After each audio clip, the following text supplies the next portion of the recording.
Jemaat Tuhan yang terkasih, kita berjumpa kembali dalam program Resapi GKI Klasis Bojonegoro. Dan mari kita berdoa.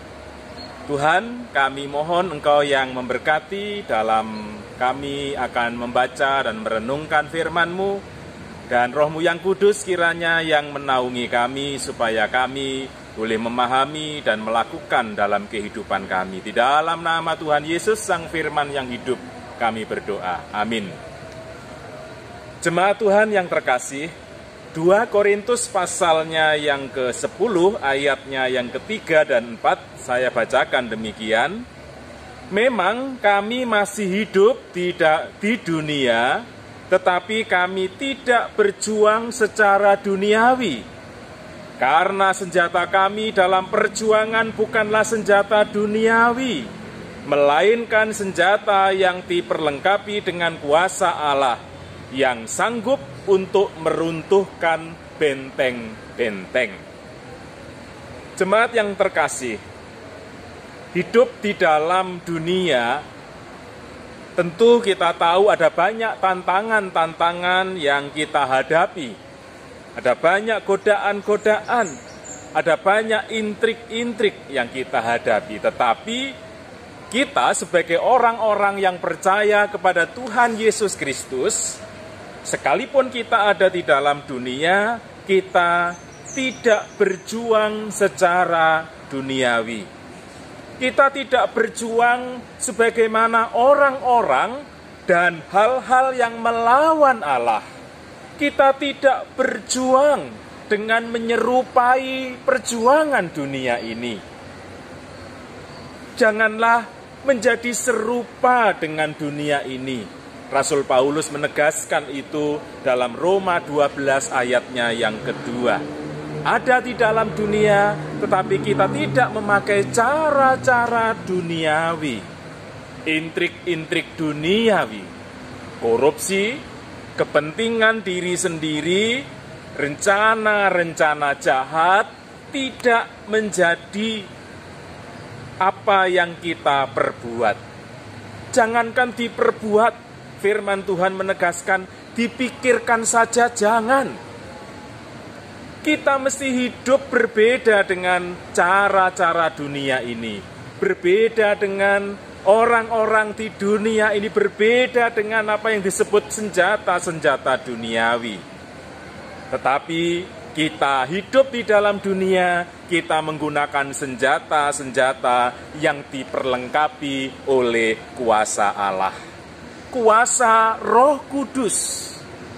Sebagaimana Rasul Paulus dan rekan-rekannya meyakinkan orang tentang kebenaran Injil Yesus Kristus, bukan dengan cara-cara duniawi, tetapi dengan cara-cara senjata yang diperlengkapi dengan kuasa Allah, dengan Roh Kudus itu, di mana Roh Kudus juga memberikan banyak karunia-karunia untuk memperlengkapi orang-orang yang percaya kepadanya.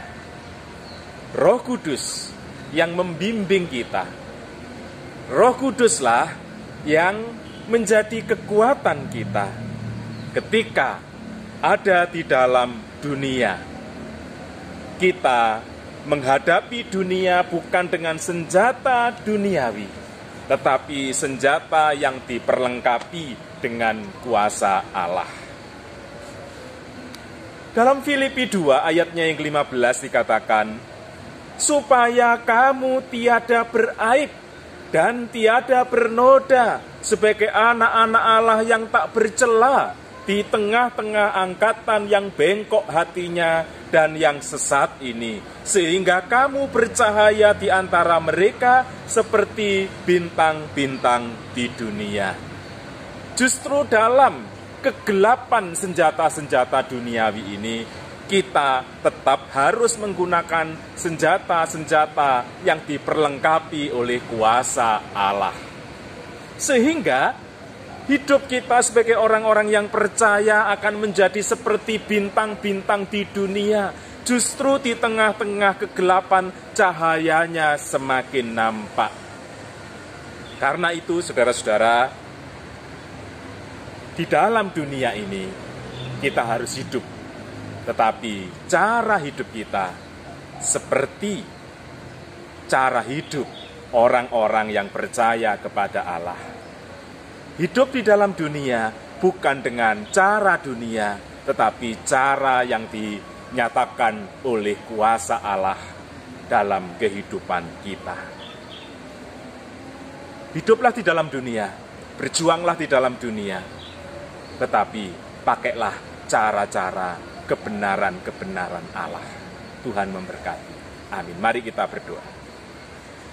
Tuhan, saat ini kami bersama-sama datang ke hadapan-Mu. Kami berdoa untuk bangsa kami yang sampai saat ini terus berjuang untuk melawan segala kejahatan, melawan bencana, dan juga kami sedang berjuang terus untuk mengatasi berbagai dampak dari pandemi COVID-19. Kiranya Tuhan menolong pemimpin bangsa ini, supaya mereka dengan hikmat-Mu mampu untuk mengatasi berbagai persoalan-persoalan ini. Baik bencana-bencana alam, ataupun segala sesuatu yang saat ini sedang dihadapi. Kejahatan-kejahatan yang dilakukan. Karena itu Tuhan memberikan hikmat-Mu kepada para pemimpin bangsa ini, supaya mereka boleh memimpin dengan hikmat-Mu. Tetapi jika ada di antara para pemimpin bangsa kami yang jahat hatinya, Tuhan jamah mereka supaya mereka boleh bertobat dari kejahatannya, dan mereka bersama-sama berjuang mengatasi berbagai persoalan ini. Kami berdoa untuk gereja-gereja-Mu. Kiranya gereja-gereja-Mu juga boleh berperan, boleh berdampak kehadirannya di tengah-tengah dunia ini, sehingga kehadirannya senantiasa membawa pembaharuan-pembaharuan, membawa inspirasi-inspirasi, dan membawa nilai-nilai kehidupan. Karena itu kami percayakan kepada Tuhan setiap gereja-Mu di dalam kehadirannya untuk membawa perdamaian. Kami berdoa untuk seluruh umat-Mu. Kiranya Tuhan juga yang memberkati, Tuhan yang menolong, Tuhan yang senantiasa menopang dalam setiap kehidupannya, baik dalam keluarga, dalam gereja, dalam masyarakat, dalam pekerjaan dan bisnis mereka. Tuhanlah sang sumber kekuatan, sumber pengharapan, sumber berkat bagi kami. Karena itu kami percayakan semuanya dalam kuasa-Mu. Kami menyerahkan segala pergumulan-pergumulan yang ada di tengah-tengah umat-Mu. Tuhan kiranya yang menopang. Kami percayakan seluruh kehidupan kami dalam kuasa-Mu. Kiranya Roh-Mu yang kudus yang terus membimbing kami, menyertai kami. Sehingga sekalipun kami ada di tengah-tengah dunia dalam angkatan yang bengkok hatinya dan sesat ini, kami tetap hidup bercahaya sebagaimana cahaya bintang-bintang di dunia. Justru di tengah-tengah kegelapan ini semakin nampak cahaya kami. Di dalam nama Tuhan Yesus Kristus, kami naikkan doa ini. Amin. Jemaat Tuhan, kita ada di dalam dunia, tetapi kita tidak sama dengan dunia ini. Tuhan memberkati. Amin.